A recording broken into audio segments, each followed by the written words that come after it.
Hello guys! Welcome to my YouTube channel, Delia Love Tiffany. So, kagigising ko guys, katatapos ko ng hilamos kaya nakaganito yung buhok ko.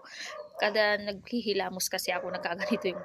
And then, syempre, maulan na umaga po sa ating lahat. At maraming salamat po sa lahat ng nanonood po sa akin. Ngayon po, napakasaya ko kasi na nagpa-consult na si Kuya Dave ng doktor. So, medyo yung mga ibang mga titas po natin masaya na nakumbinsin na nila si Kuya Dave na magpatingin sa doktor. And masaya ako. Masaya ako para sa kanya na sana sana mapabilis yung ano ni Kuya Dave, paggaling ni Kuya Dave sa at saka maano ko lang, mapayo ko lang kay Kuya Dave na medyo bawas-bawasan lang yung mga kinakain nating medyo delikado po sa atin kasi para sa atin din lang naman yung mga kinakain niya kasi minsan talaga makolesterol. Hindi man natin masisisi kasi masarap nga naman, pero para sa atin kailangan natin i-control yung sarili natin sa mga kinakain natin kasi para sa atin din naman yun. So, ngayon masaya ako, masaya yung mga tita na sa wakas yung gusto nilang mangyari, ayun magagawa na, and thank you Tatay Ram dahil lagi kayong andiyan, sa buong Manalastas na lagi kayong nandiyan para kay kuya.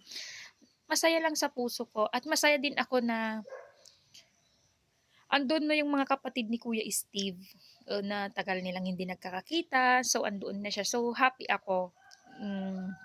And then may mga nababasa din akong mga konting bashers pa din, pero yung mga iba kasi yung hindi nila yung mga nararanasan kasi ni Kuya Dave ngayon, hindi nila matanggap na nangyayari kay Kuya Dave ngayon yun, eh. At saka hindi nila matanggap na yung si Kuya Dave ay nabibiyayaan siya.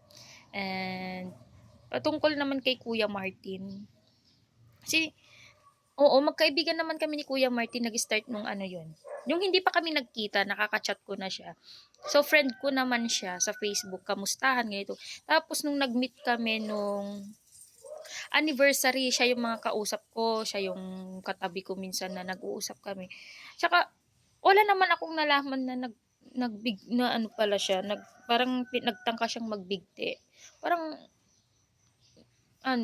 nakakalungkot naman na mangyari kay Kuya Martin yun. Siguro sa sobrang dami ng problema. At masaya ako na nadalaw ni Kuya Dave si Kuya Martin. Yun, deserve naman niya na mabisitahin ni Kuya Dave kasi yun nga. Pero nakakaawa si Kuya Martin sa nangyari sa kanya.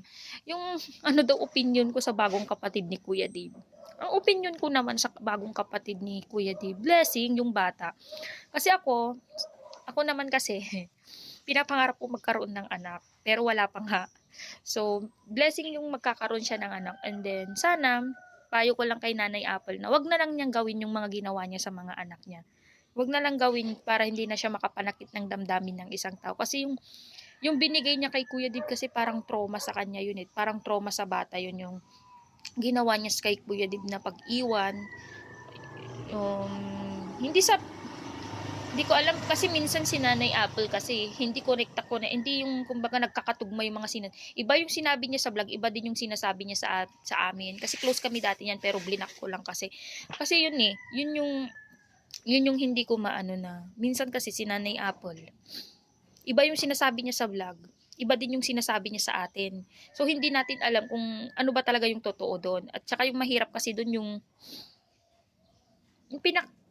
nagiging honest lang ako, ha. Ang ayaw ko kasi sa kanya noon, yung kinukulit ako ng madaling araw para ludan siya, bigyan ko siya.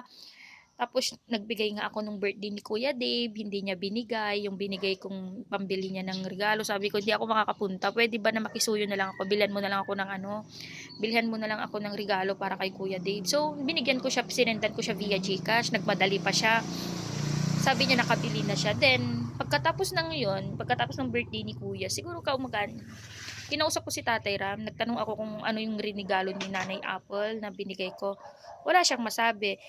Tapos, nagtanong din ako kay Nanay Jack, wala din daw binigay. At saka tinanong ko si Dave, hindi ko po alam kay Tatay, sabi niya. Pero nung time na tinanong ko si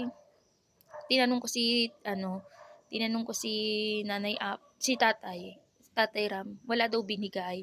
Gano'n din yung sinabi sa akin ni Nanay Telma, tinanong ko din yung about do'n, wala din daw siya binigay. So, bahala na lang, basta ako sa sarili ko alam ko at masaya na din ako na binati ko si Kuya Dib ng happy birthday yung araw na yon. So, hindi na ako magtaka kung bakit wala di ko siguro bakit tapos yung isa pa na nagtatanong bakit daw wala si Nanay Apple, choice niya yun. And then siguro walang time yung manalastas na magsundo sa mga tao. Kasi sobrang ano din naman, eh, ang hirap din naman. Ang dami din nila kasing ginagawa, lagi silang busy.